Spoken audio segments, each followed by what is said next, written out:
Welcome back to another episode of The Truth Behind the Face. Today we're going to be talking about the show that premiered on Netflix, The Inside Job. Before we get into it, don't forget to like, comment, and subscribe. Inside Job is a humorous way of giving insight on what higher up truly does. There are a lot of conspiracies in just one season alone.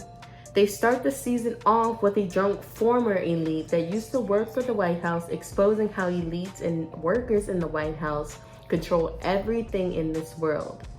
And that all of these elites practice Satanism, worshiping the devil himself. The presidents that have been and now are in charge are all a part of it.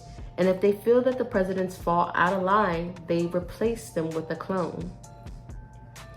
As they show you Walt Disney's head preserved as well as Barack Obama's birth certificate being in the lost and found bin, exposing the rumors that Barack Obama was born in Hawaii is not true, implying he actually was born in Kenya, and that Walt Disney was preserved for future rebirth.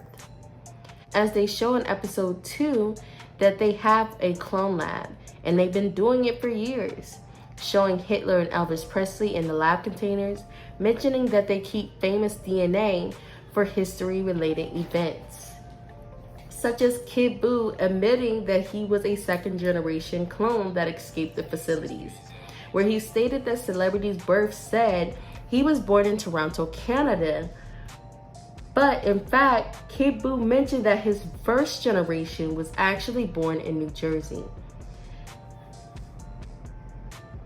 Clonaid is the first human cloning company. Their beliefs tie back to Raelism, which is UFO religion.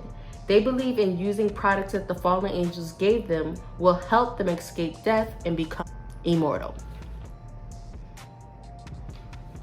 As they continue to confirm that the government had JFK and Marilyn Monroe assassinated due to almost exposing Area 51 in the secret space program. While all of this continues, they sell human body parts and organs through the black market trade they created to benefit themselves and the rich that can afford to pay that money. That equates to the light that they sacrifice for satanic rituals, for their offerings to their fallen angels and reptilians. As they confirm that the private parties that are held do hold their sexual rituals that are required from everybody to participate in. The reptilians are partnered with the elites because of what they offer, emphasizing that people of high status, most of them are reptilians, especially the politicians and senators.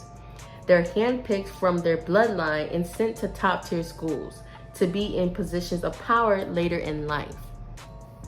And once a year, they gather by invitation only and get all dolled up, and they celebrate their achievements for the New World Order as they discuss budgets for the new goals that lie ahead, which is known as the Met Gala.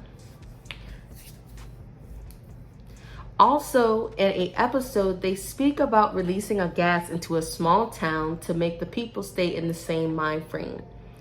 By the people remaining in that state of mind helps them still profit on uncertified and harmful products. Now, I don't know if that's the same gas, but it sounds like the gas is being released in New York train tunnels, where the news reported that the government urges people that this gas won't harm them, but they also never mention what chemicals are in it and how will it help the people of New York, and what exactly the people in New York are preparing themselves for.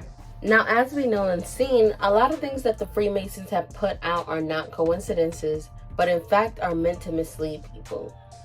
Everybody has had theories about the flat earth, but in one episode, they stated that the earth is not flat, but has multiple realms, and that we are just on the outer surface. Which makes a lot of sense because it has been mentioned that the earth has 4 layers, and within these 4 layers are 4 realms. And the black hole that they mentioned in one episode is also located on the island of South Andros, whereas if you enter it, you're going to end up in a different realm. Also, I wanted to speak on was how they implied that the moon landing was staged, simply because they realize if it looked too easy, then people will realize it's just as accessible to everybody. At the ending of season 1, they reminded people that in order to be a 33-degree Mason, you have to push the agenda they need to push. And once you really realize that this is not for the greater good of humans, you will be initiated into a forever brotherhood, where they will teach you everything they know and do, worshiping the devil himself.